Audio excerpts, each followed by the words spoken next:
is Laurie Gagan, and I am joined today with my dear friend and colleague, Kathleen Hallal. So, before we get started on today's interview, which we are really quite excited on bringing you this information, I'm going to read the mission statement and then I'm just going to read the disclaimers. So, the Wellness Crusaders mission is to educate and empower you to make informed choices for your health and the health of our children, our communities, and our earth. We are committed to fostering a world where the balance between human health and environmental stewardship is respected and nurtured. We hope you will join us on this holistic and transformative journey as we work together to create a healthier, more harmonious world for all. And just a few short disclaimers for our listeners. So we just want to make sure that the listener understands that the role of the health coach is not to prescribe or assess micro and macronutrient levels, to provide healthcare, medical, or nutrition therapy services, or to diagnose, treat, or cure any disease, condition, or other physical, mental ailments of the human body. Rather, the coach is a mentor and a guide who has been trained in holistic health coaching to help clients achieve positive, sustainable lifestyle changes. We are not acting in the capacity of a doctor, a licensed dietitian, a licensed nutritionist, a psychologist, or other licensed or registered professionals, and that any advice given by the coach is not meant to take the place of the advice by these professionals.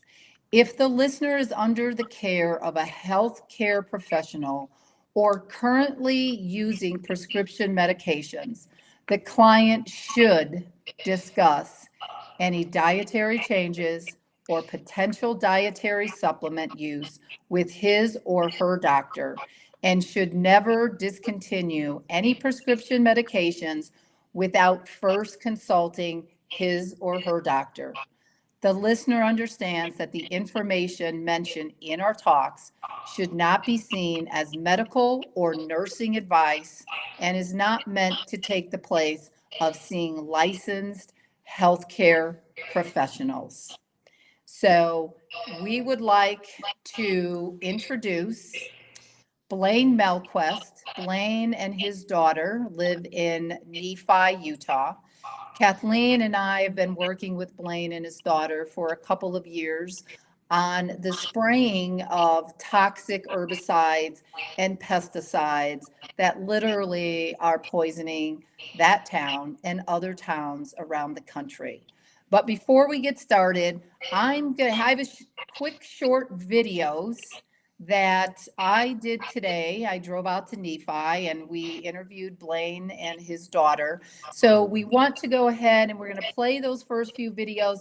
And then Kathleen has some really powerful questions that I think every one of our listeners is going to want to listen in. So Leighton, if you want to play the first interview from this afternoon in Nephi, Utah. His name is Blaine, and he has been fighting the battle on the dangers of herbicides and pesticides that are being sprayed in Nephi that are making people sick.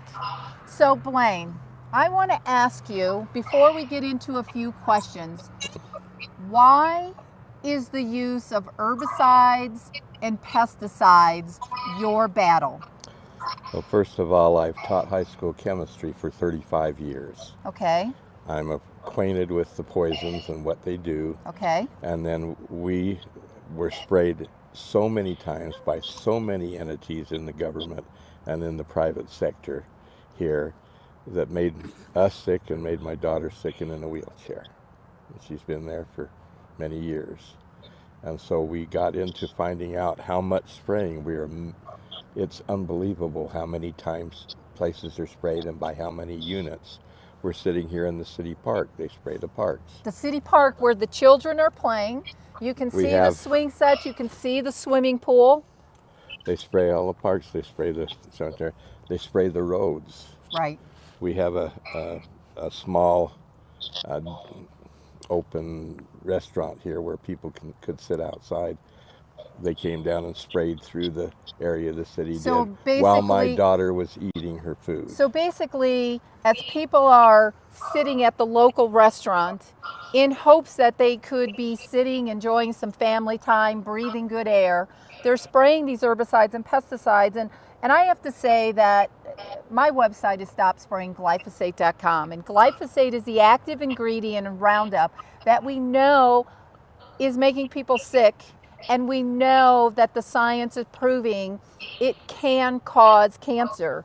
But even looking at the label is reading that you should not be spraying any of these chemicals when you have wind speeds that exceed 1 mile per hour. Now we're out here, it's a beautiful day. The winds have got to be 1 mile per hour. More The than leaves, that. yeah, I mean the leaves are barely going. They're supposed to go up to 14 today. I checked just a So few if minutes ago. if these trucks in Nephi were to come and start spraying these herbicides, pesticides for mosquitoes even, which is the newest, biggest thing that just got passed through the state, we actually would be intoxicated by breathing the poison, the chemical poison that they've already proven that is dangerous to the average human. So, your battle is for your daughter. Your passion. And all of our neighbors. How long have you been fighting this battle? When Oh. did you begin this battle? It started when she first started getting sick, but we didn't know why. And how old was she, roughly? 18 years ago, so she would have been 1978, 26 years. we were Okay. fighting.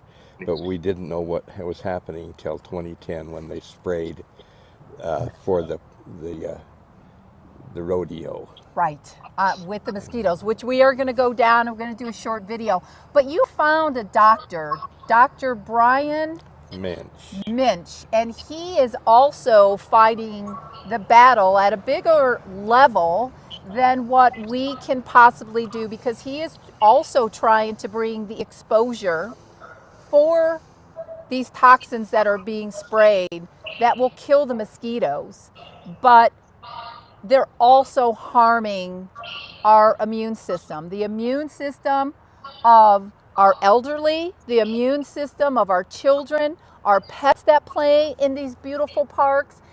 And one last question before we move on to the next area.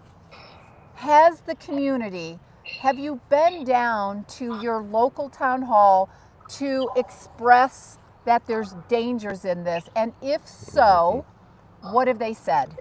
Many times we've been, and including So many times. sometimes the last few months, and they tried to tell us that if you showed us 1,000 pages of how dangerous it is, we won't believe it, because the state sells us the pesticide and they wouldn't sell us, and herbicides, they wouldn't sell us anything that was dangerous. So on these labels, which is basically reading that it's a hazardous chemical, Yes. that you should be equipped with masks that are professional masks, not some mask like an N95 that's not capable of protecting your immune system or even your lungs.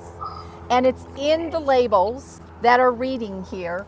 And it also states in here that as soon as somebody is done spraying, they immediately should wash their clothes because of the chemicals Yes, that are attaching to the definitely. clothes.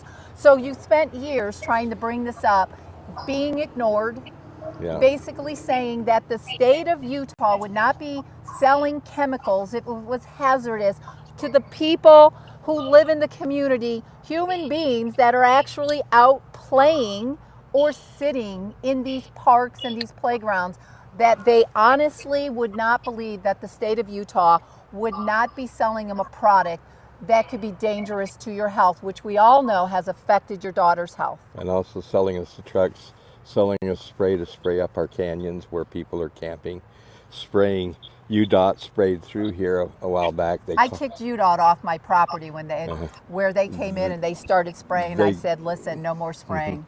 they called me and told me they were going to spray here, because the lady did tell when she was working there. And it was the last week of school, and all the children were walking from the school at the south end of town up to the Utah Daughters of the Pioneer Museum by the signal here in the center of town. And I tried to call everybody and let them know. The city didn't care. The lady wasn't going to contact the sprayers that were coming down, and the school already had the kids up there, so the kids had to walk back. So all that time they were being exposed to the spraying and the whole thing. And the people spray without telling your neighbors. The commercial sprayers spray heavily. You know, Everybody sprays. One of the articles that I read with Dr. Bryan, basically, and your daughter wrote this, is that she feels she is being chemically raped. Her immune system has been harmed. Her body has been harmed. She's wheelchair bound, and you can't get the community to at least read the labels and come up with alternative choices that are non-toxic. That is a shame, and it's happening here, right in the town, your town, to the community people that live right here in Nephi. So let's go on to our next place that they're spraying. Okay, Leighton, can you cue up where we're in front of the town hall, please? And thank you.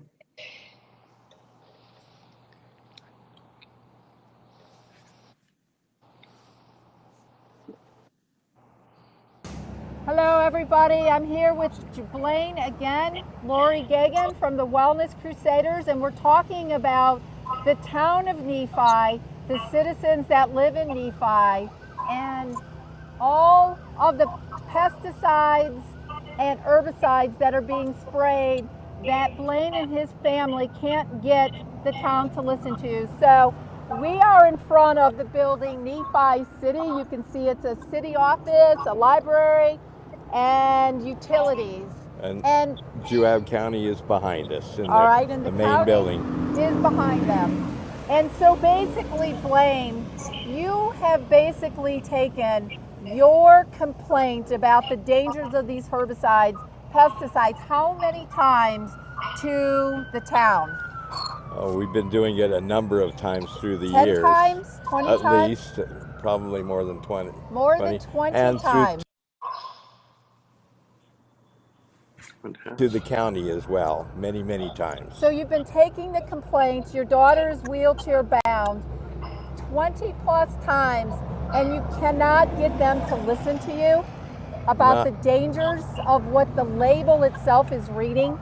We try and go through the label, and they just said, we asked them to use natural, non-toxic methods, and they said, but the state doesn't pay for that. That's the county that says the state doesn't pay for that, and we have to use what the state wants us to use, and therefore it's safe.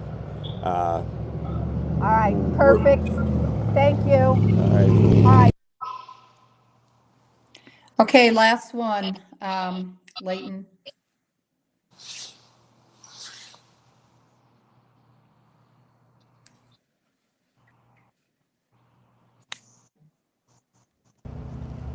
So Blaine, let me ask you, what are your hopes as we expose the town of Nephi on the dangers of these herbicides and pesticides that they're spraying that are harmful? What are your hopes for today's talk? Our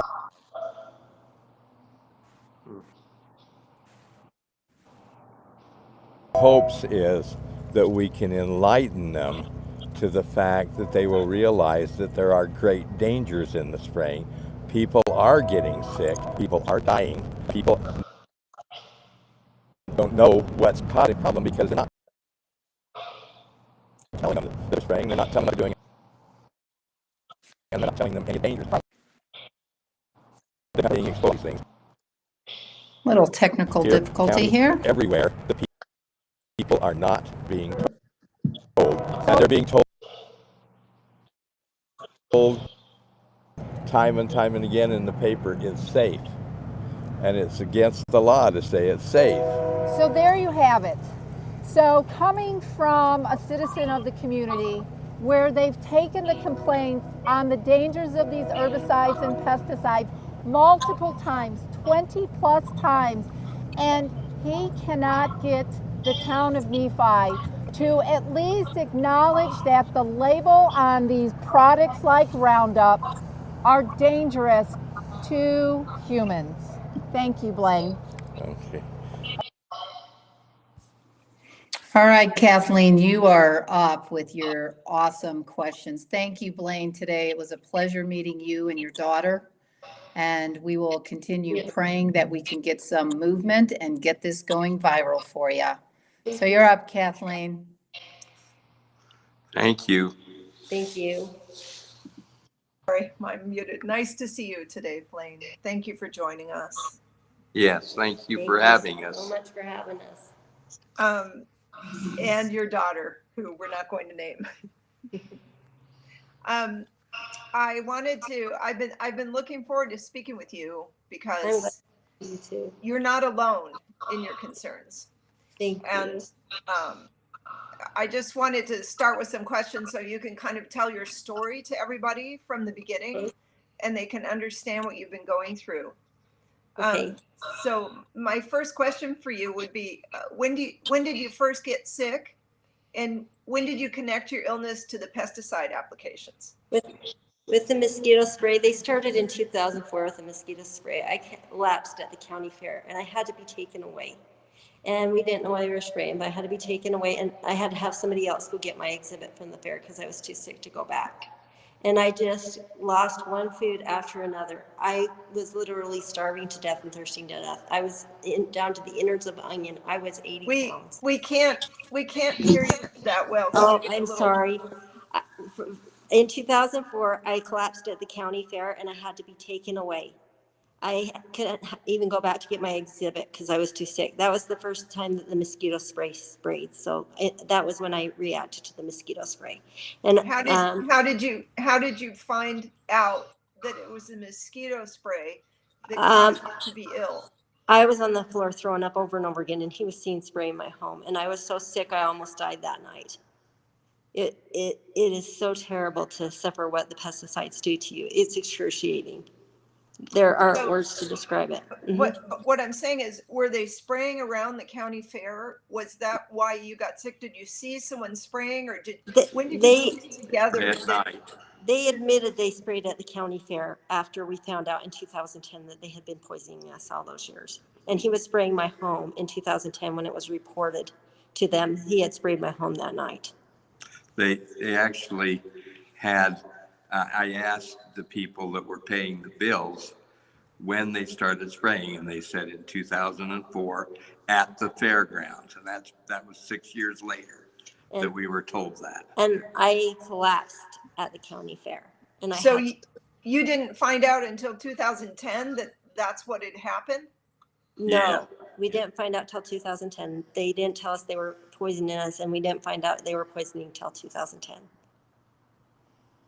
So this was your first incident having something like this happen, and you're at the county fair and you passed out, and then you needed medical care. It was horrible. Yes, and I react to all the pesticides. I've reacted to pesticides for a long time, the pesticides. So I react to all the toxic pesticides. Did you have any reactions prior to 2004? Yes, I did. I used to work a place, they sprayed for insects, and I reacted when they sprayed. I also had reactions when I was younger. I had an infected tooth plus the pesticide going on, and I had to miss school, and other times I was pesticided. They went in and did surgeries and they found leaky gut from the pesticides, and they also went in and did a double hernia surgery because I was in so much pain for my stomach, and it didn't help because they were pesticiding. So I guess what my question is, so that the 2004 incident was the first incident where you really got seriously ill. It got worse, yes. And then after that, after you were treated, did you have other incidents that came along where you would put together that they sprayed and then you were sick? Yes, it was continual after that. Every time they sprayed, I can taste the poison. It tastes so horrible. It's like a mouthful of poison. And the pain is excruciating beyond imagination. Wow. And does anyone else in your family have this sensitivity as well? Yes, they do. And my family has major health problems from it. Hitler used an insecticide for war. It was used in the gas chamber and for war. Well, a lot of people might not know that a lot of the commonly used pesticides and even herbicides come from World War II. What they did was they took those chemicals that they were using, like mustard gas and so on, and they came back to the States, and then they, put them into agriculture for pest control and weed control. And now they're commonly used, but a lot of people don't know that sort of background, that they were developed by scientists to hurt people, and then they were put into use to hurt bugs and so on. So yeah, a lot of these chemicals can be very powerful. Many people don't have the kinds of reactions that you're having. You're like a human sensor for when they've sprayed toxins. Yes. So tell me about when you first met the doctors who are supporting you. Can you talk about that? The medical group? I met them while I was fighting it. Dr. Brian Metz called me. I had been in the papers, and I had been fighting it and begging for help, and he was a godsend. I had been praying because I couldn't handle it anymore. It's so horrible. Nobody would want to live through what I have lived through. I'm really sorry to hear everything. But I'm very encouraged by the fact that this doctor and a group of doctors have studied what's going on with you and have come forward to protect the residents of Utah. Yes, and they fought hard. Yeah. Can you talk a little bit about the name of the group? And it's the Utah Physicians for a Healthy Environment. It's headed by Dr. Brian Metz, and they're one of the biggest groups in the whole Western United States. And they have studied, and they have spent countless hours documenting and sending letters, and they are just amazing how much they have fought for the people of Utah and me. They have had rallies on the Utah Capitol about the air pollution and about a place called Stericycle that was burning toxic waste up above Salt Lake City. They want to protect us. It's horrible what is going on, and I'm grateful for people that understand. And they have written so many amazing documents. I wish the people would read them. They'd understand the gravity of what is going on. Well, people can call them, right? Or they can reach out. What's the doctor's website again? Or what's the group called that they can go? It's the Utah Physicians for a Healthy Environment. Utah Physicians. And they do have a website, Utah Physicians for a Healthy Environment. I did speak with him a few days ago, and I asked him if he might like to be on, but he said honestly that he has so much information that he'd like to prepare and be on another show and just have the whole time to go over all of this. But he of course remembered you and remembered your story. And Laurie and I have been speaking to you for a couple years, and it's just so frustrating. So can you tell us a little bit about if you have any support? Do you have anyone in the legislature? Are there any Utah politicians or any officials who understand your plight and who've said, hey, let's find safer ways of controlling these weeds and these pests? Is there anyone? No. Not it's a sad. one. There are better solutions, and that's what should be being used. But they have not, they've been very anti stop spraying. And we need to do better ways, because that's the only way we will save our air, land, and water, and the people and the animals. Well, as you know, I have a background in organic land care. And the reason I went to get the training was because I worked in my own city of Irvine, California. And quite some time ago, around, I think it was 2015, we got the city to approve an organics first policy citywide. All of our parks, all city properties, they use organic methods first. They're allowed to use stronger chemicals if they must in case of an emergency, but they haven't really had to. And there are ways to treat weeds and treat pests that are smarter, that are more conscious of the environment, of what they call, the downstream effects, right? So the effects Yes. on people like you, there are safer methods. And I did speak with you, and we did some research on safer methods for mosquito abatement, for example, when your city was going to buy new trucks. Yes.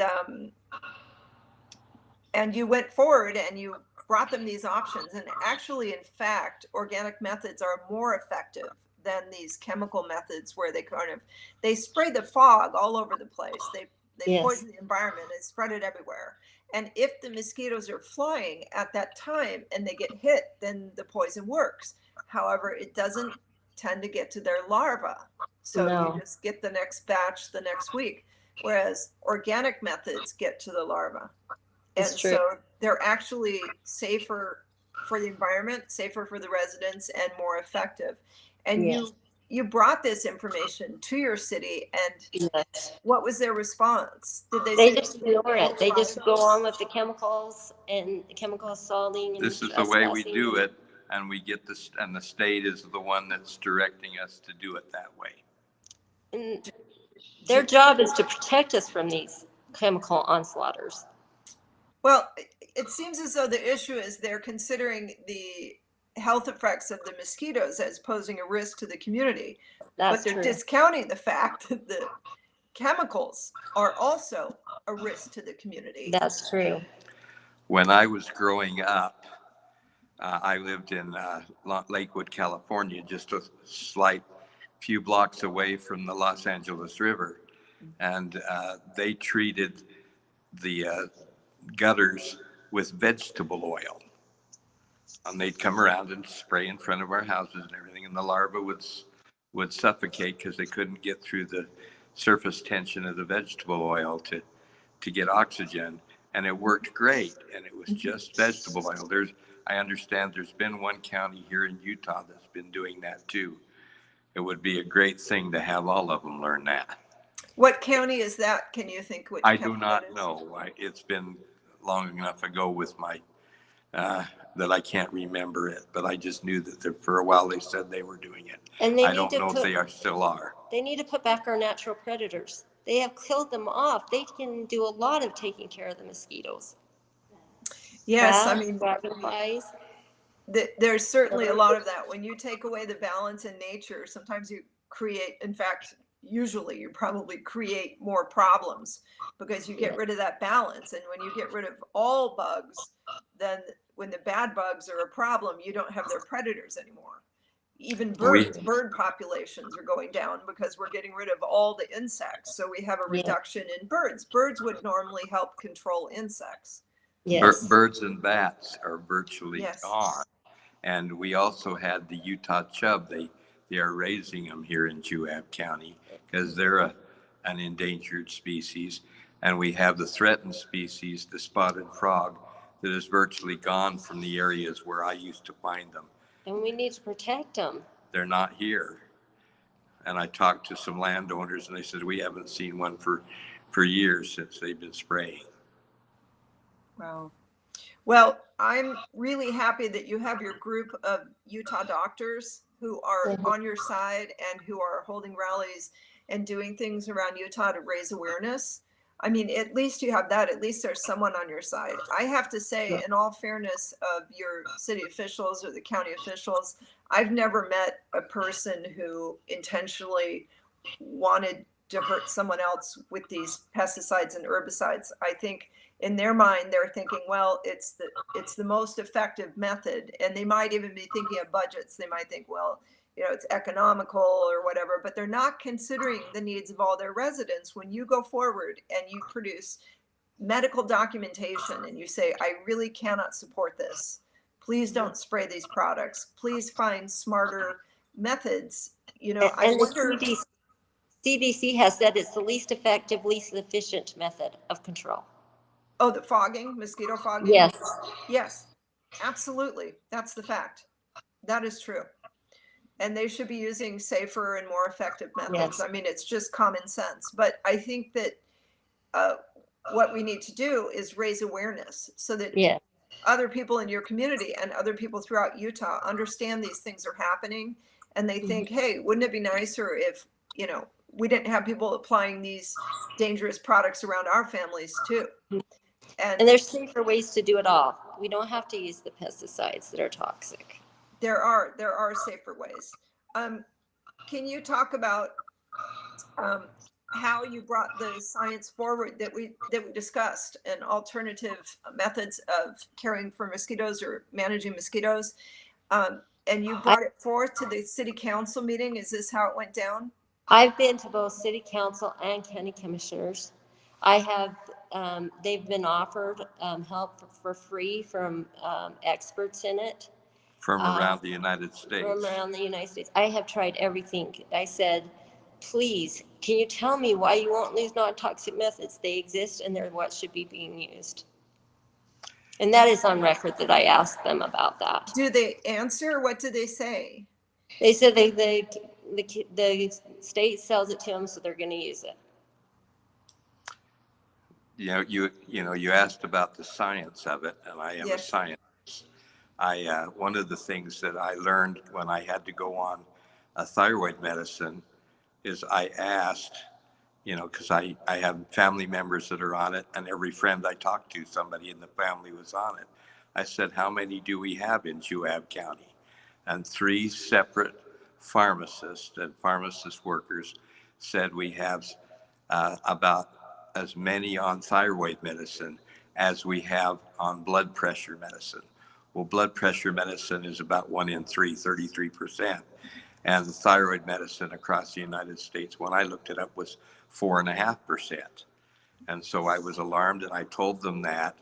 And just few weeks ago, one of the county commissioners emailed or texted to the pharmacy and came out and says, that's not true. But I scientifically researched it out and got it from 4 different people before I said anything. And just a few weeks later, a new article came out that says this mosquito spray is causing rheumatoid arthritis and osteoarthritis because it's lowering your thyroid hormone level so it can't work to prevent the diseases. And I told them that, and it didn't seem to make much difference. My dad is a biochemist. He also taught physics, and he was offered a job by the LA Crime Lab because of his expertise. He turned it down, but I was involved in air pollution testing. Yes, he did that too. And helped reduce the air pollution in the Los Angeles area by a large percentage by just adjusting the oxygen in all the boilers of Southern California Edison, at the time the largest power company in the world. Yeah, that's wonderful. And so many times, Blaine, the answer is like that. Like, it's not that hard. It's not that much more costly. It's just a question of choosing, different methods and putting your thinking cap on and being open-minded to different kinds of methods. Do you have other people in your community who stand up with you when you go to meetings, or we're working with a few more right now, but we had a lot of our friends that have passed away, and some of it's related to what they were exposed to. I'm sorry. And some with 4 and 5 different cancers on a block that was sprayed up and sprayed back down because it was a dead end street, so they got double doses and things like that. Inability to eat, just like our daughter, losing weight, having to have surgeries, and trying to stop the effects of the spray. So do they at least consider your safety? Can you ask them not to spray in front of your house or directly on They your property? will lie to you. They have multiple trucks. So he said and lied. I have the lies under oath and in other ways, because I went for a temporary restraining order, but he lied and said he was staying away from me. But I have neighbors that were sprayed that are really close to me, closer than he said. And the logs for that year showed that the other truck sprayed. He didn't spray, but the other people driving did the spraying, and he said he didn't do it, and that was what was accepted, that he didn't spray us. They'll just lie, and you sit there and say, hey, I need help. I don't want you to spray. And it drifts long distances. People don't know it's been radioactively tagged to go clear across the Pacific Ocean. It goes long distances. All of these products do. I know herbicides drift, dicamba drifts up to 2 miles if it's humid. A long way. They said they didn't even have to give me an organics on my own property. I can't eat anything but a few organic fruits and vegetables. And so I can't even grow anything on my own property to survive. We would bring it to her to eat, and her nephew would bring it to him to eat, and she'd get sick every time. And it was raised in Nephi. Yeah, I can't eat food grown in Utah because there's so much chemicals here. What about food grown in hoop houses? Have you been able to find farmers? I know there are a lot of organic farmers who don't use any product. Maybe if you could find food that was raised inside. Well, as long as it's being sprayed for mosquitoes outside, it goes through the oxygen system, and I doubt if it's filtered out anyhow. And she eats only organic food. But we worry about some of the places because of the spraying of the mosquito spray around those areas where they're raising it inside. How much of it makes it in? Yeah. Well, I want to share with you that I have been working with another lady to help her. She lives outside Park City, and I invited her to be on the show today, but she declined. She wanted to remain private too, but she has a property. She's got horses and, pasture and dogs and a fair amount of land. I don't know how many acres, but quite a few. And she has an invasive species on her property called Dyer's Woad, which is kind of, I guess it's kind of a yellow flower with pods, seed pods. And so it's considered an invasive species, and Utah is always trying to get rid of it and control it. And she also, she had this on her property, but she raises bees. So her neighbor came by and asked her if she would spray Roundup on everything. And she explained that she couldn't. She said, because I keep bees, I have beehives. And I guess that neighbor went and reported her to the county. So the county came and knocked on her door. This is about 4 years ago. They knocked on her door and they said, you have to spray Roundup. That's terrible. They loaned her a backpack and they sold her the Roundup.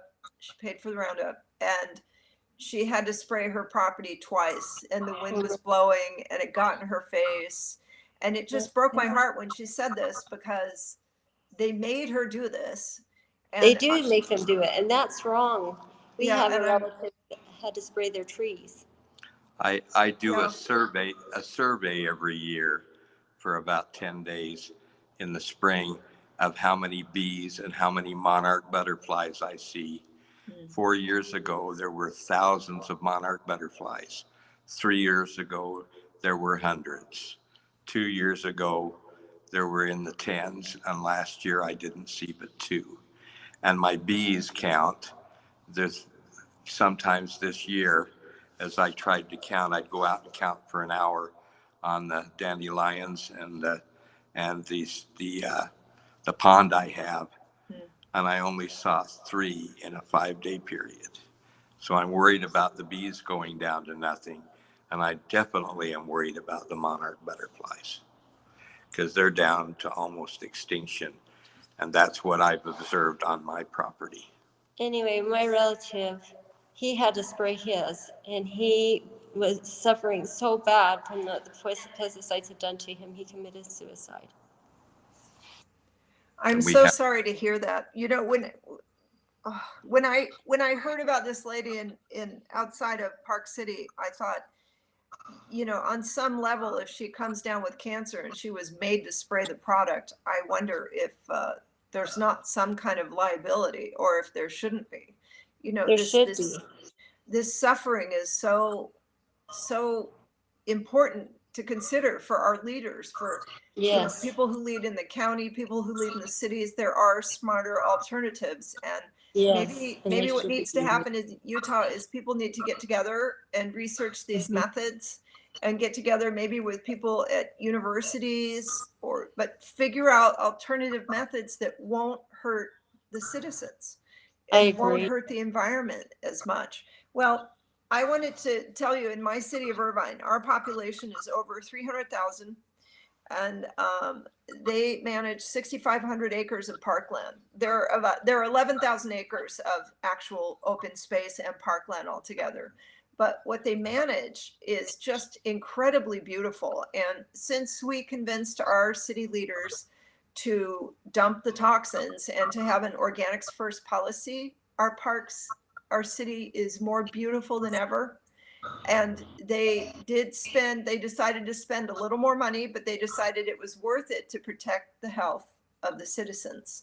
And we're going on almost 10 years now, and it's going strong. It's going fine. And it took a city manager and the mayor and the city council being willing to make that decision. And I will tell you, in terms of mosquitoes, they are not allowed to fly over our city or fog our city without the mayor's permission. And to my knowledge, they haven't ever needed to. They educate the residents not to have standing water, and they use organic methods if ever needed. And so we just don't have to have the fogging. We don't have to have the airplanes that used to fly over at night or the fogging trucks. That doesn't happen in our city. So our city cracked down and they said, you know what, we're going to figure it out. We're going to use smarter methods. And this can happen in Utah so that the guys at the county can still get their job done.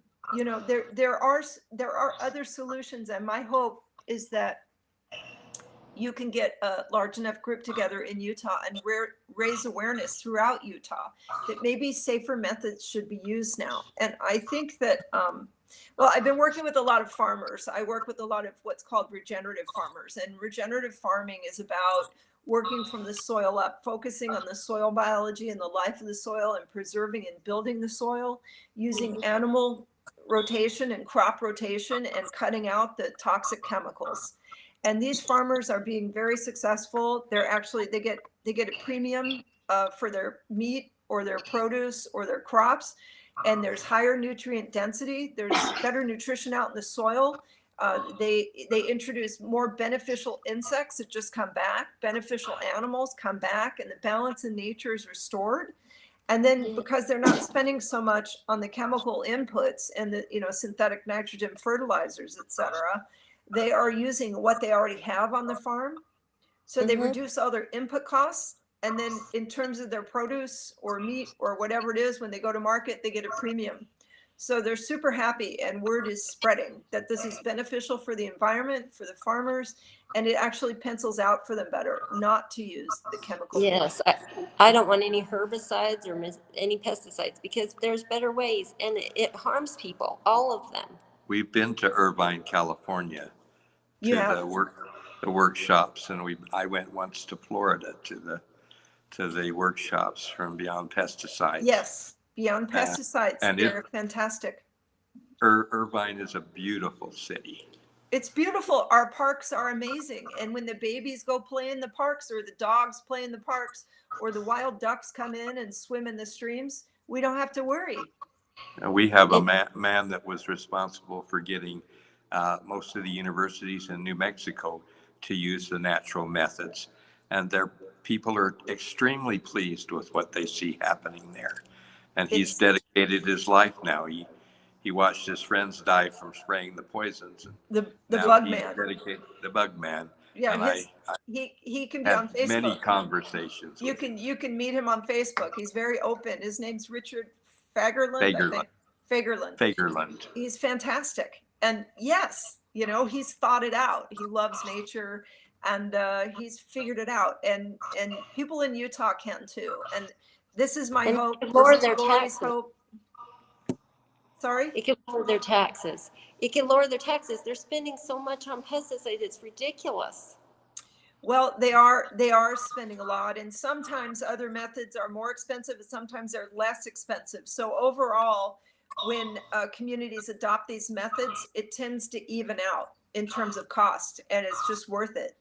But it takes the community being willing to do it and willing to try it out. And I don't see why that can't happen in Utah. I hope that you will inspire other people to go out in their communities and to meet together and form groups and say, hey, can we try these safer methods? Yeah. That's my hope. That's our hope of this group, the Wellness Warriors. And we want people to be healthier, not to be exposed to poisons unnecessarily. Yes, and we appreciate people like you that are fighting for us. We need that. You can't imagine how grateful I am to have met you and met the people that are working like this. It goes back to the very first when I was contacted by a man named David Pimentel. He was the Senate and House science representative. He was over the science for the Department of Commerce and the people in the United States Senate and House. And he's from Cornell University. He wrote the book, The Encyclopedia of Pest Management. And he wrote me a personal letter and said, people in Utah should not be spraying, period. That's right. There are other ways. Wouldn't it be beautiful if we could just clean up Utah and clean up? My goal is every state, actually. But, Yes. I would really like to see Utah be able to use safer methods for their residents. I think your story is so touching, and I'm really sorry for all the suffering you have gone through. I can feel in your hearts how much you've been battling. But speaking of government, let's go to a clip. I have a video clip of the regenerative farmers. This group is called Regenerate America, and they are in there talking about the Farm Bill in DC, and they have advocates and lobbyists who are out there working to educate people that there are alternative methods to just picking up the dangerous chemical products, and that this needs to be supported in the Farm Bill. And so could we play that video now, Leighton? And Kathleen, just so you know, when you're ready for those documents, they got those uploaded. Okay, that's great. Thanks, Laurie. Okay.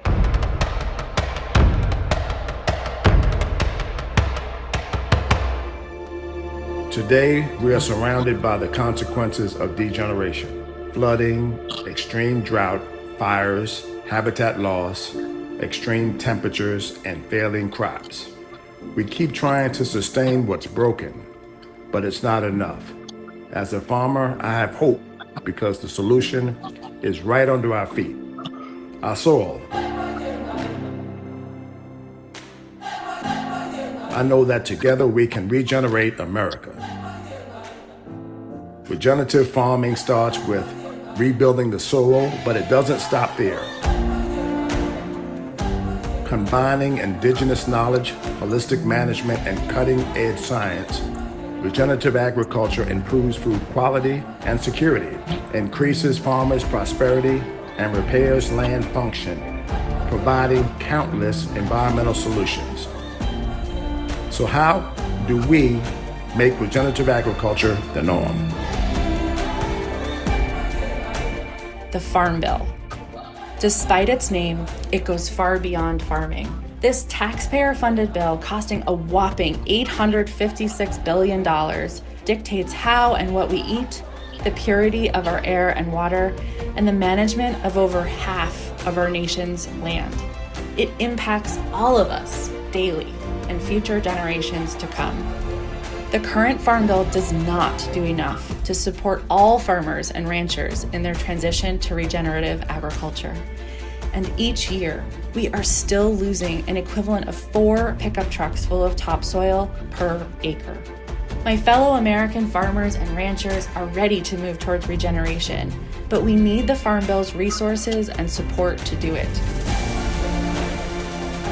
Regenerate America is bringing together an unprecedented coalition of farmers, businesses, nonprofits, individuals from every corner of our country and all political stripes. Together, we are making sure farmers like me and the people we feed get as much voice and representation in D.C. as corporate agribusiness. If you believe in a healthy, abundant future For yourself, Your family, and your community, join us in calling for strong support for regenerative agriculture in the Farm Bill.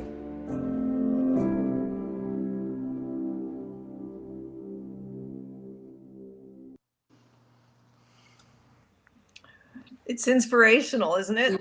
It is. Great. That was fantastic. So there are farmers out there fighting to reduce this dependence on the use of chemicals, and these chemicals that people spray in their gardens, Roundup, or around schools or around cities or around your house, the mosquito control, all these chemicals are also used on farms, and municipalities and universities use these products, as do farmers. And I think there's not enough of a connection between the two about how these same chemicals used either in farms or around our communities are all harming our health.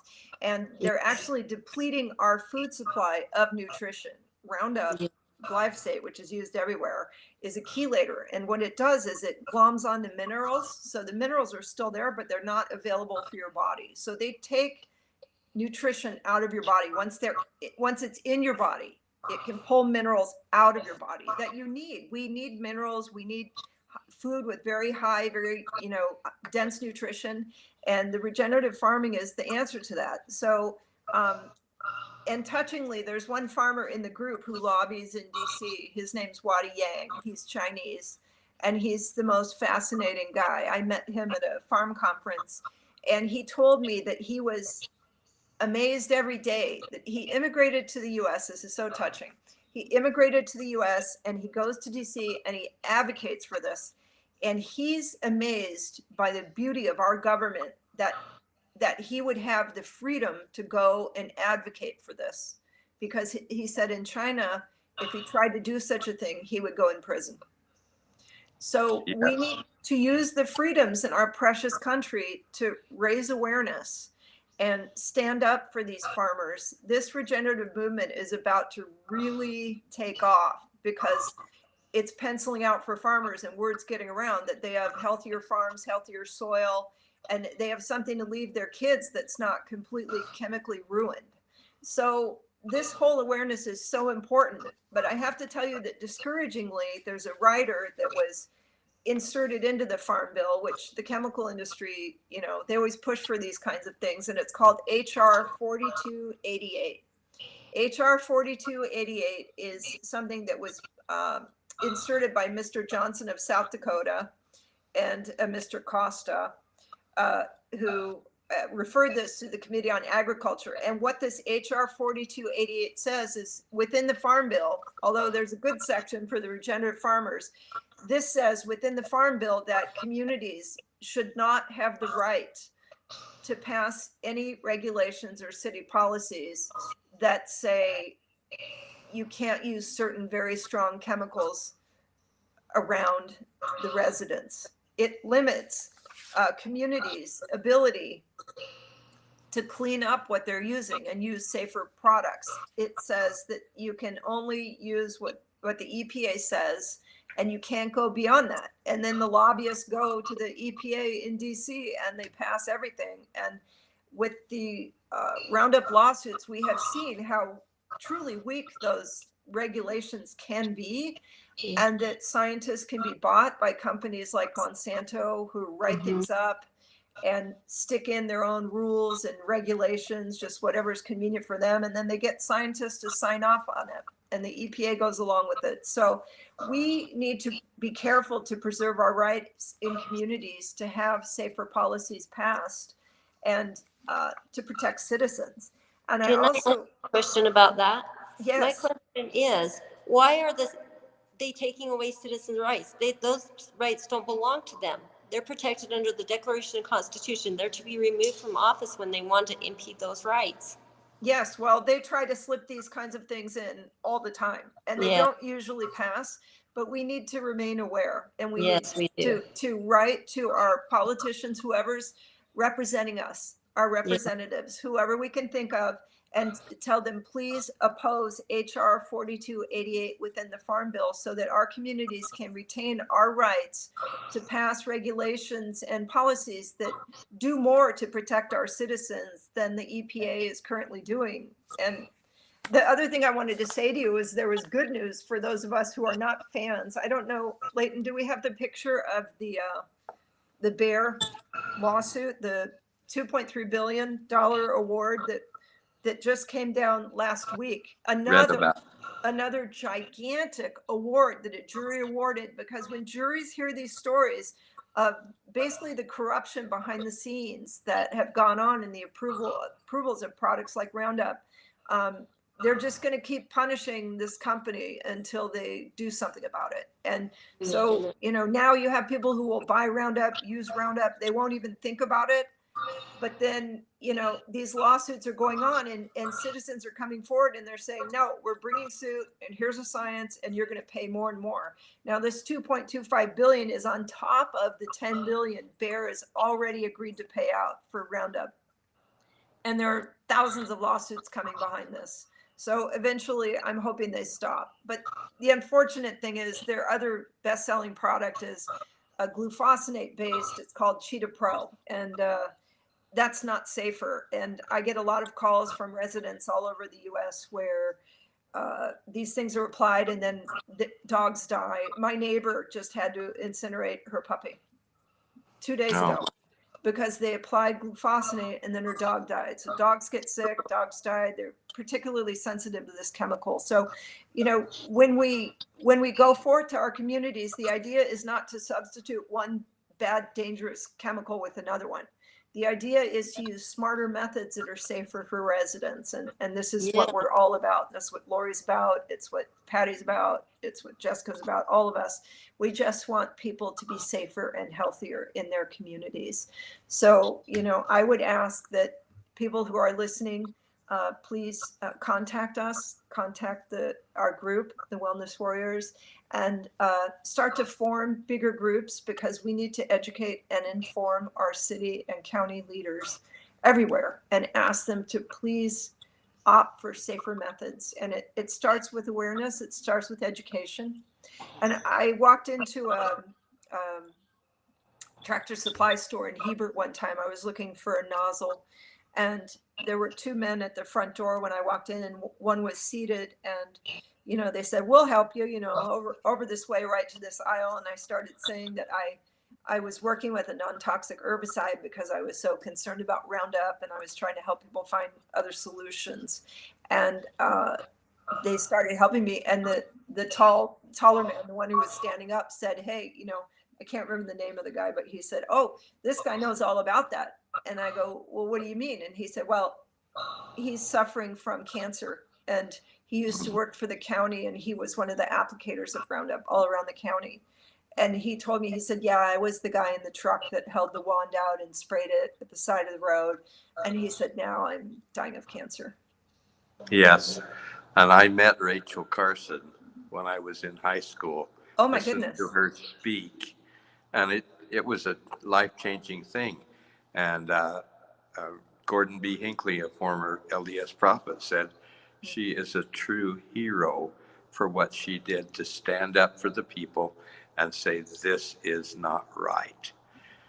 And I think of all the praying mantis egg cases I used to put out, and the trichogramma wasps, so that they could get the bugs off my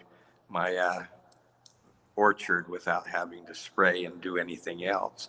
And they worked, but being sprayed with the mosquito sprays, taking care of a lot of those, and the herbicides has taken care of a lot of I suffer so horribly with all the pesticides, and I wish people understood. We need to do better ways. We need to treat people better and help each other and use non-toxic methods. And I don't know if the studies have been done about what these products going up into the atmosphere have to do with destroying our ozone and all the other things that are causing our environmental problems now.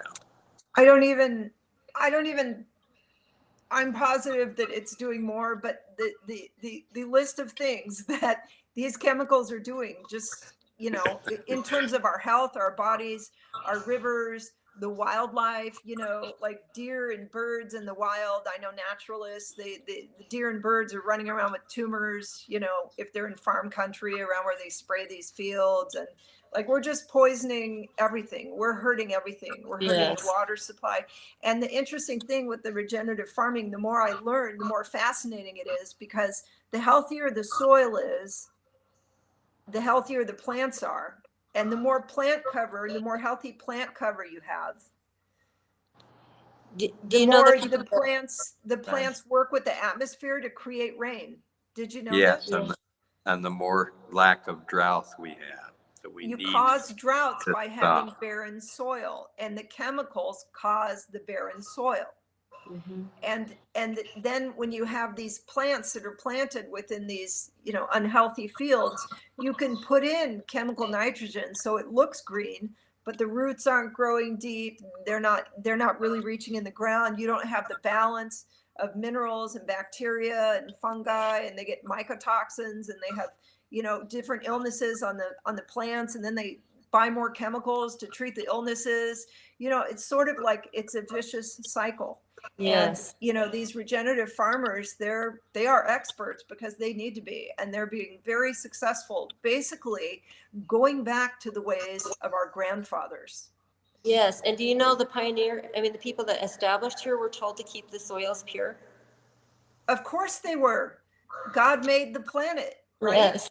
Even Yes. if you're not a very religious person, somebody made our beautiful planet, and we should protect it. Hey, we should protect it and our take care of children. it. We should protect our animals. We should protect our residents.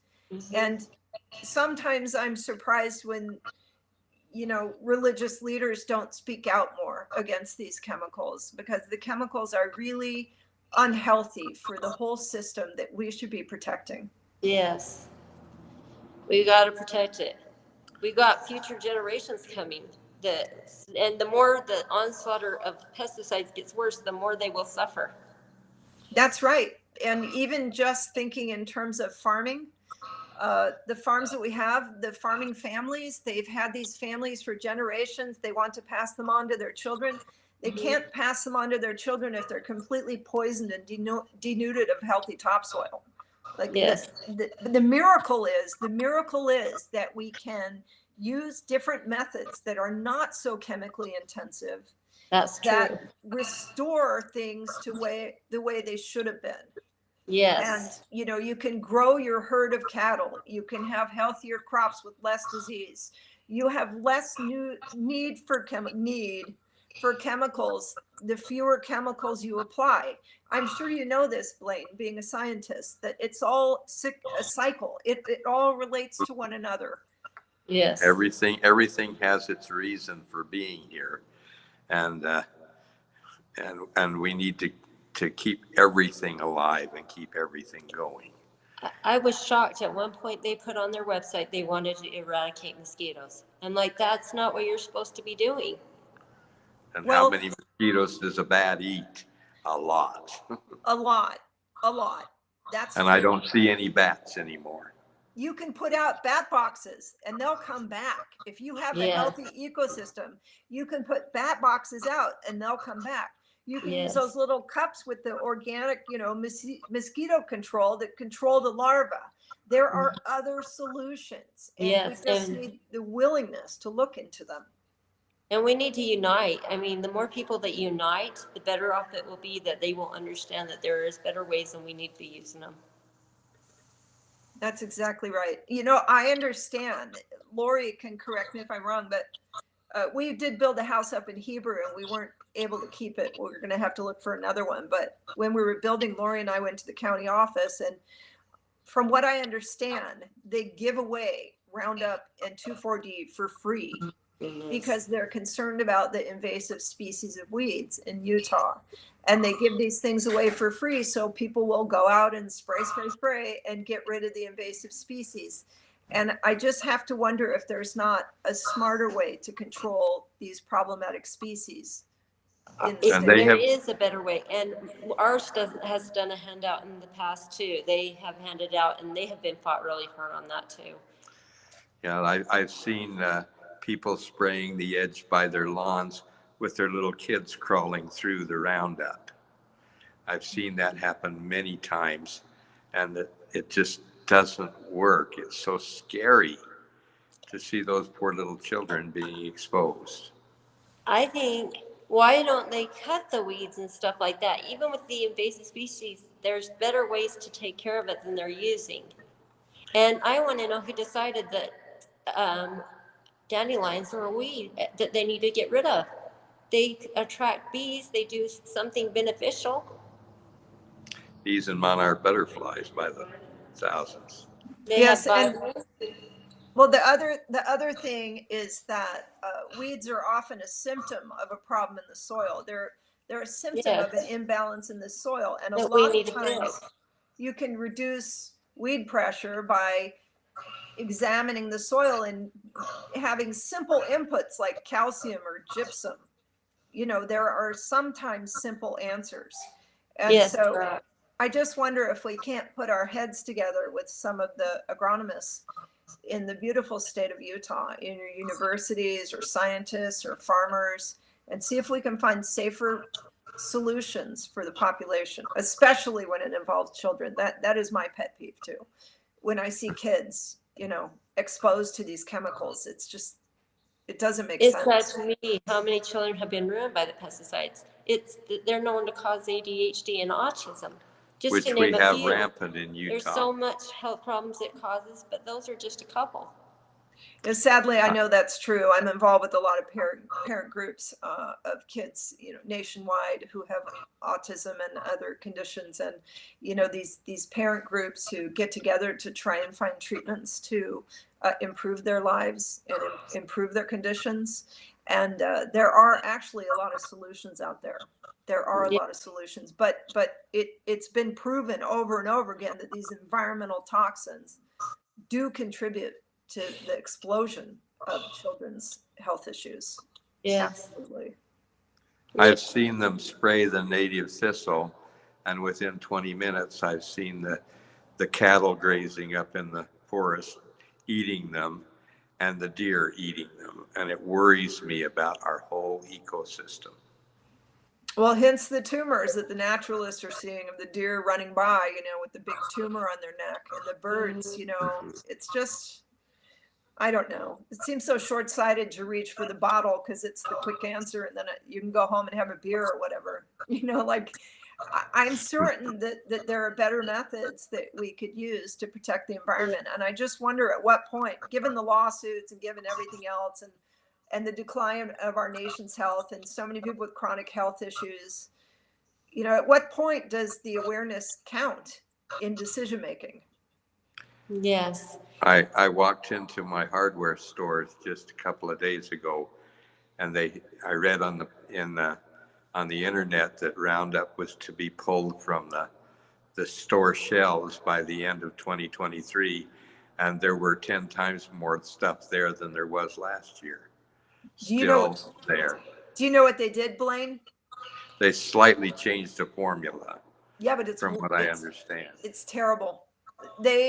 In Austria, they did this. I don't know whether I guess the government probably required them to do it. And what they did was they pulled the Roundup formulation that had the active ingredient glyphosate in it, and they switched that active ingredient for acetic acid, a very strong acetic acid concentration, which is vinegar, which seemed great, but it didn't work. And I knew that this new Roundup that was selling over in Austria wasn't working. And I thought, wow, what are they going to bring to the US? If that doesn't work in Austria, what are they going to do over here? What they did was they swapped out glyphosate for dicamba, or dicamba for glyphosate. Dicamba is also horrible. awful. It's also awful. So, That's you know, they use up our canyon. It has dicamba in. yeah, It's so it's P plus D. It's unfortunate. It's not any safer. I don't want any consumers listening to us to be fooled. It's still not safe. And FYI, the lawsuits are about the entire formulation of Roundup, not just the glyphosate. Glyphosate's already a carcinogen, but the entire formulation of Roundup altogether is 1,000 times more toxic. Yes, absolutely. And I want to know who gave them permission to experiment on us. They don't have legal right to experiment on people. The EPA. With carcinogens and a whole bunch of toxic chemicals. Well, that's what the lawsuits are about. The lawsuits are about how Monsanto at the time falsified the documents that they submitted to the EPA, and then the EPA approved it. And not only that, at least in California, they're trying to get the Roundup bottles to have a danger sign on them or some kind of warning. Yes. And they've been able to fight that. So they still don't have even a warning sign. And that's because the EPA just goes along with them. In spite of the fact that these lawsuits revealed that the scientific documentation on safety, I'm using finger quotes for those who are listening, safety, was fraudulent.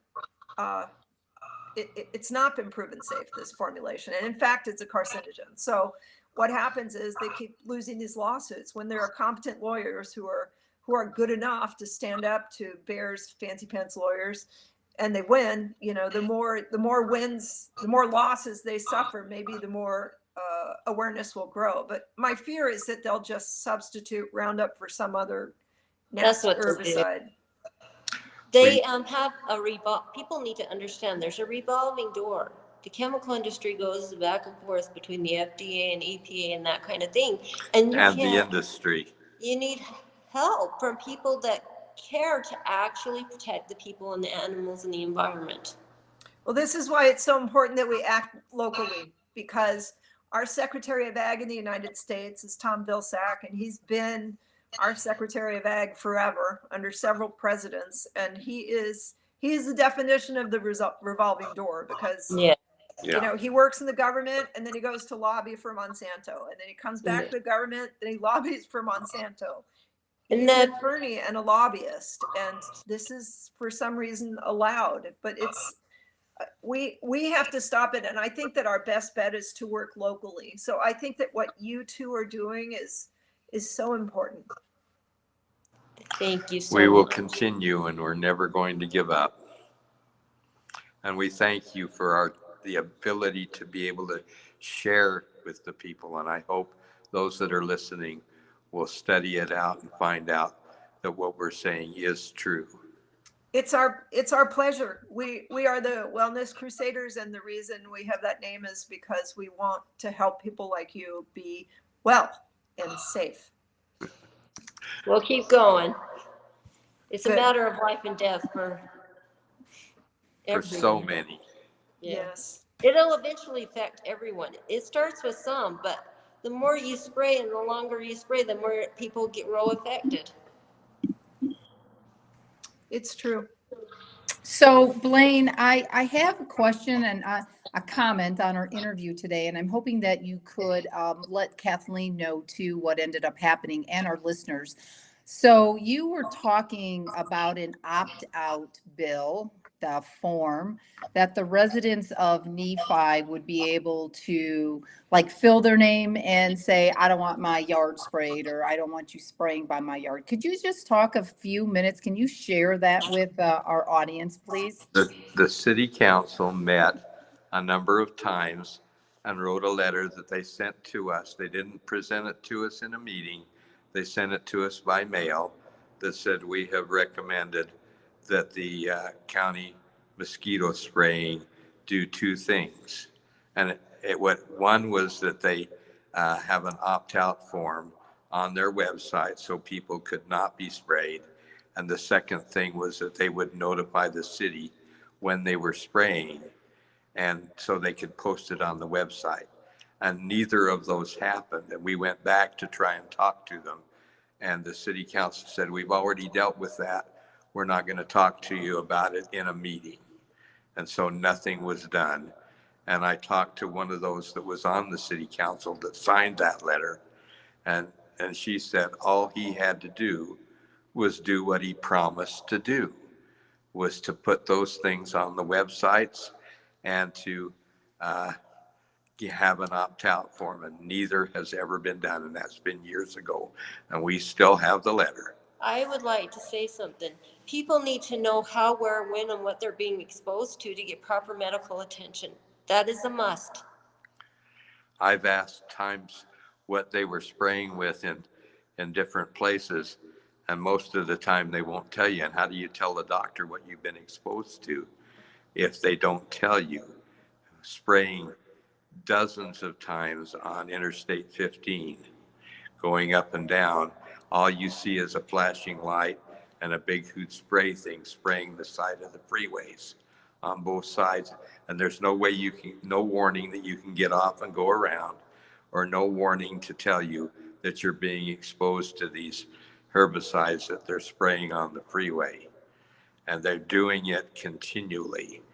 And it's scary that they don't have to notify anybody except a little flashing light on top of the truck with the big tank on back and the stuff flowing out both sides.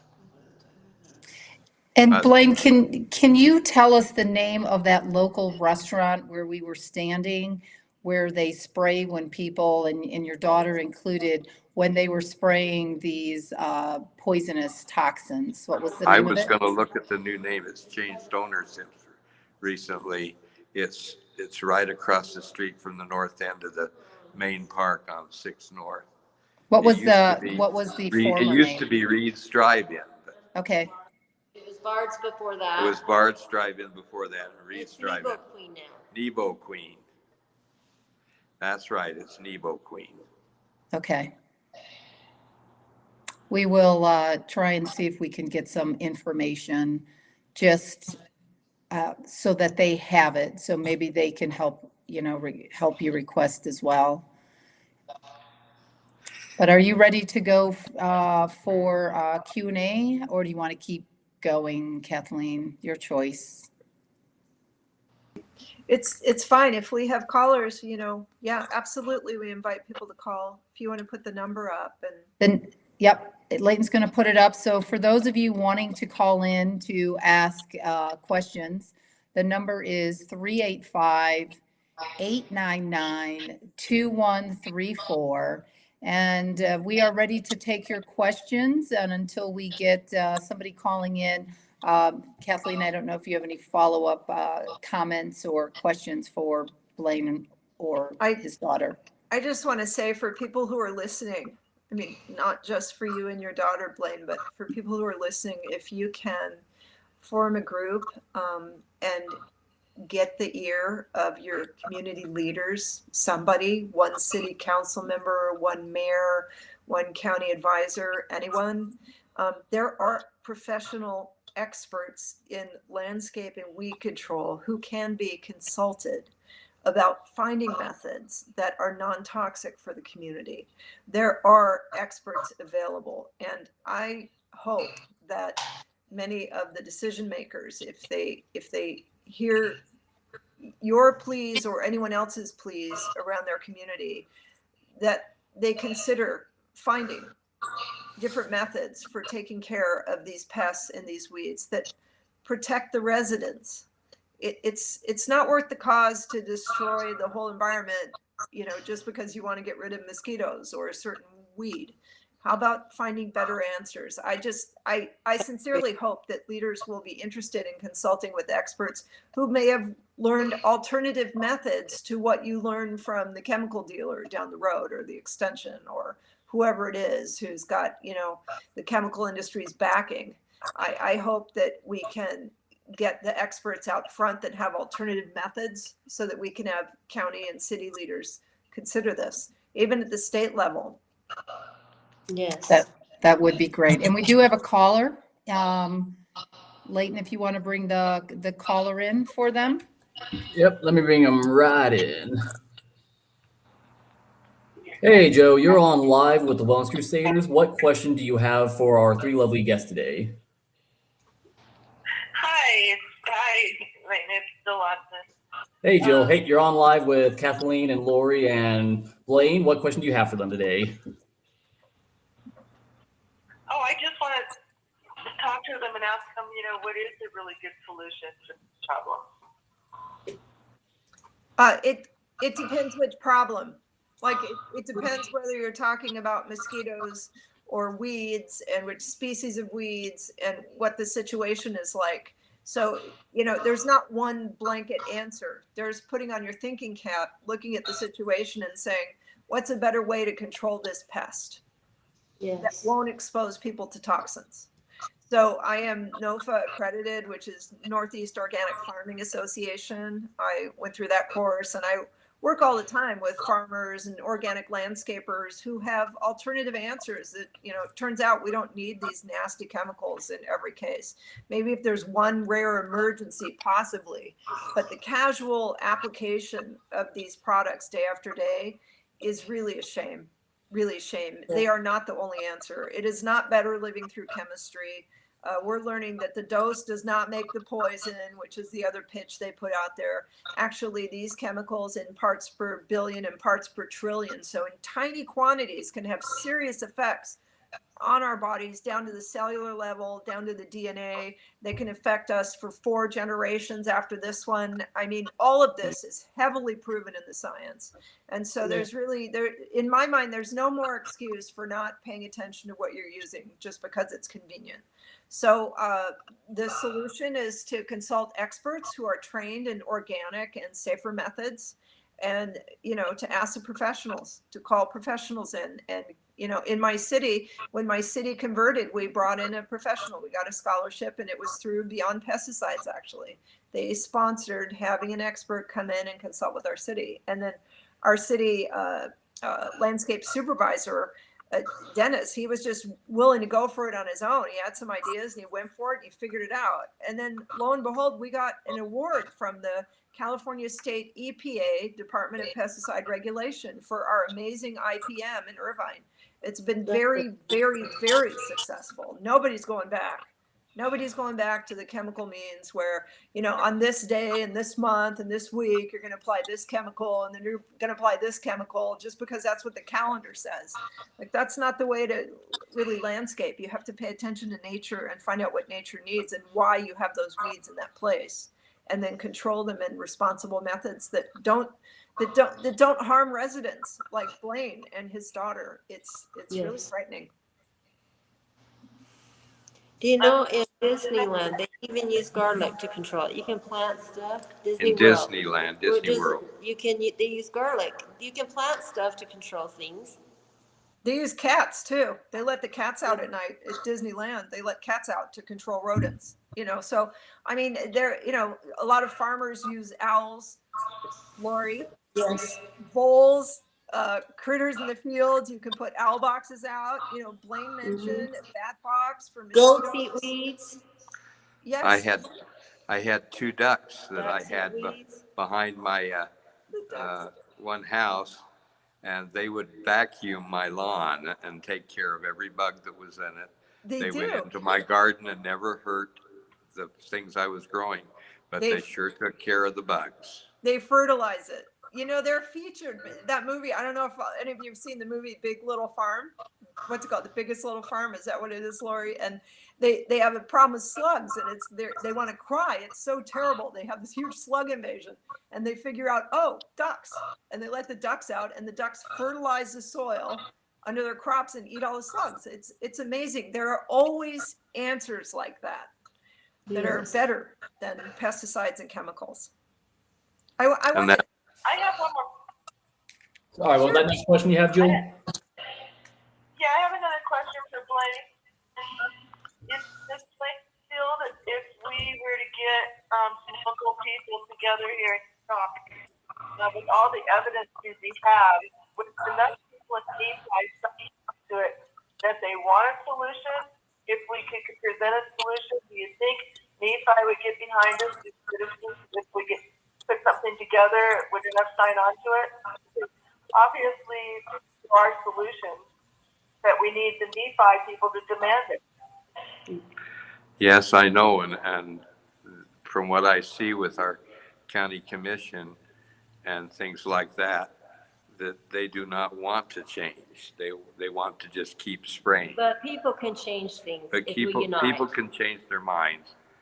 If more than us are doing it, I'm sure it would have much, much greater effect. But we've been trying, and we've been going to a lot of the meetings lately and trying to get them to change their minds. And we get 3 minutes to speak, and then it's doesn't seem to convince them because they keep saying things that they like spraying. We're gonna They said said that you could drink 50 gallons of this stuff. It says right on the label, you cannot drink any without calling poison control. You could drink 50 gallons of mosquito spray and it wouldn't hurt you. Well, maybe you should call them out and just ask them to do a demo when you're sitting at a town meeting. I actually told them that I found an article, a man had ingested a little over a half a quart and was unconscious on life support in the hospital for 10 days. And We it just- didn't seem to even faze him. He almost died. We need to get a You want- bigger group. Yes. We need to help you. We need to help you to get a bigger group. We would appreciate that. Thank you so much. Thank you so much for all of it. And thank you for your question. Yes, thank you so much too. My one last question for both of you is, like, do you think it's the city government, your local government, that's blocking you?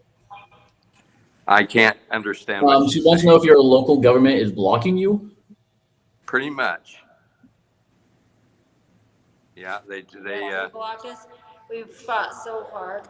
we can't even talk to the newspaper unless it's in the meetings on the minutes, because they will not publish, because the Department of Health man That badgered was them. not a doctor. There was not a doctor, badgered them till they would not print anything we wanted Because to they print. don't want the truth out there. And we get messages written from the Utah State University former extension man that we should keep on spraying. Well, thank you for calling in, Jill. And Kathleen, We're if gonna you're ready, keep we'll go to fighting. the next caller. Yep. All right. I'm going to bring the next caller in. Thank you for calling, Jill, and please make sure to check in at 4 p.m. Mountain Standard Time during our show.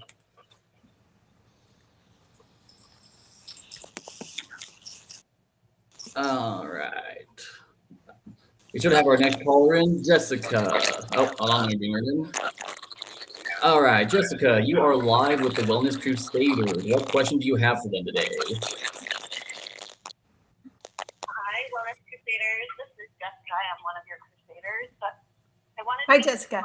because my family, the Taxmans and the Carters, actually owned a lot of land in Nephi. They were farmers.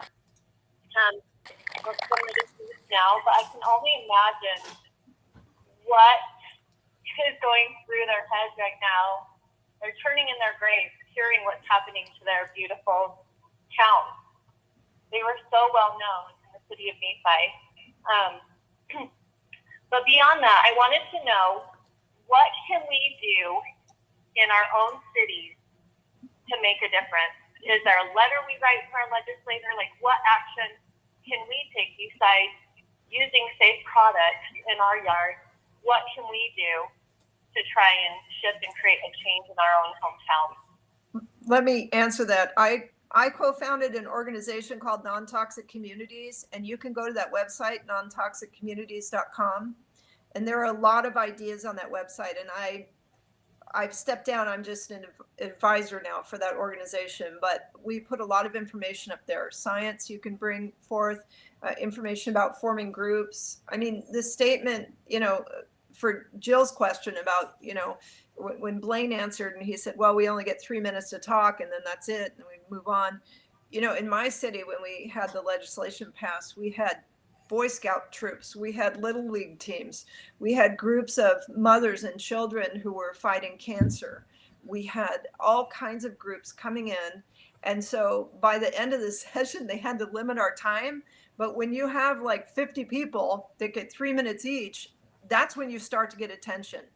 That's when they start to pay attention. And my hope is that they wouldn't see that as an annoyance, and that it wouldn't come to that point for them to consider other methods of weed and pest control. But that's how you do it. You do it, you form a group, but you must always be respectful. You don't want to look like the crazy person, right? Just be very level-headed and very respectful and very professional. And always, at least for me, this is true, always keep in mind that that person that you're across from also cares about their family and their children and their health. They just don't realize that the product they're choosing, that they perceive as being more convenient, is not safe, might be causing them harm, might be harming the environment. It's not like us versus them. It's a question of education and educating them so that they understand that they're also endangering their family, their pets, their friends. And sometimes it takes a lot of patience, but always stay very level-headed and very professional and very respectful, because they're caring about their environment too. From their point of view, they think, well, if they don't take care of the mosquitoes, people will get bitten and they'll get West Nile or whatever. and they don't see any threat from the chemicals. So it's just about educating and understanding where they're coming from and raising awareness. And the one other thing that I'll say is that our mayor in Irvine spent a lot of money on political analysis, where they do those huge surveys and they figure out what people are thinking, what people want. And she said, for whatever issue ever in all of her political years, the most powerful issue to get voters on board, so powerful that people will switch parties, is the pesticide issue. People want to be safe.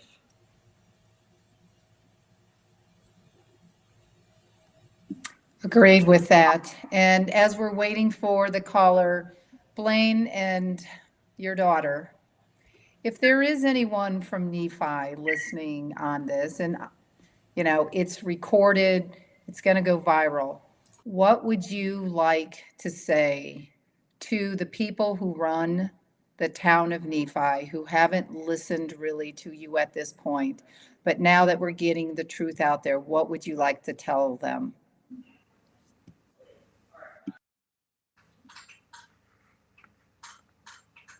We can't hear you, Blaine. Are you muted? To do things that are going to make us safe, and not do the things that are going to cause us problems. I want them to understand that non-toxic methods is best. You don't have to harm anyone to get the problem taken care of. Everybody deserves the right to be protected. We've had people here die of non-Hodgkin's lymphoma. We have a lady that was our physician, and she's in remission right now, but she says they sprayed around her continually around her house, and she has non-Hodgkin's lymphoma. So it does cause problems. Now, I want people to understand too, we don't want our youth to smoke, but we'll spray toxic chemicals and carcinogens on them. That's a valid point, daughter of Blaine. Kathleen, there's another caller. Hello, thank you for calling in. Yep, let me bring them right on in. Give me a quick sec. All right, Derry, you are on the phone with the Wellness Crusaders. What question do you have for them today? How can I mitigate past damage to my land by spraying chemicals on it? Is there something I should be doing to pull it from the soil? Yes. Do I have to worry about my well? These are the things that I would like to know about. What is your situation? Do you have a ranch, or is it just a residential plot, or what kind of? Yeah, I have like 9 acres, and I'm not sure what the previous owners did to the land. We haven't sprayed anything since we started, but of course since we took the property, but I'm still worried about past sins, I guess. Well, I'll tell you that in clay soil, the half-life of glyphosate, which is the active ingredient in Roundup, is 21 years. So you're right to think about this. If you reach out to the Wellness Crusaders, I'll send you information. I'd be happy to send you information. I know scientists who sell very inexpensive bacterial formulations that you can sprinkle out over your land, and the bacteria will treat the glyphosate and get rid of it. So you can absolutely reverse it. And then in terms of restoring the health to your soil, you can do soil analysis. And then once you have that science, you know what inputs you might need, and you can consult experts to build up the health on your soil. If you have animals, it goes faster. You don't have to have animals on your property, but if you rotate animals on the land, that helps to restore the soil, the plants, and the biology. If you don't use the animals, it's still possible. It's just a little bit longer. But yeah, there are definitely products. The first thing you would do is test and see if there's an issue. Test the water in your well, test your soil to see if there's glyphosate or other chemicals in the residue, like sitting there. And then I have a scientist you can speak with, or there are different companies out there that sell remediation products that will pull it out. astoundingly quickly. Yeah, and fungi like bacteria, all that soil biology, all the things you find in nature, those things are our friend. And we're so busy killing it with all these farm chemicals and pesticides and antifungals and whatever. When we use these products, we're destroying the balance that's out there in nature, instead of looking at what might be imbalance, like an imbalance, and then fixing that, which fixes the whole system together. Sometimes we just reach for chemicals, which end up making all the problems worse. So I love your question, and please write to us, and I'd be happy to put you in touch with various experts. You can get your soil tested very inexpensively locally through the state universities. But if you want to go deeper and do more elaborate testing, Laurie's done that for her own property, which is strictly organically maintained. She's tested her well. It's a very intelligent question to ask, and no matter what you run into, there will be answers to restore the health of that soil and your property. That's great. Thanks. I appreciate the information, and I'll email you guys. You're welcome. Thank you.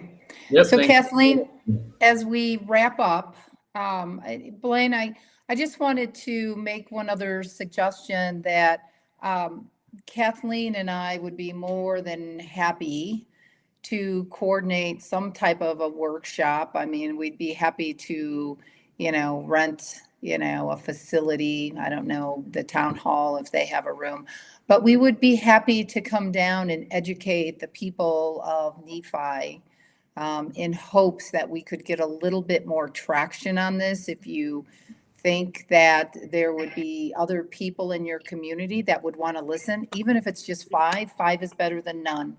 And I think that's how you end up spreading the word. And with Kathleen's knowledge, that's really where it starts, because the poisons honestly do start in the soil.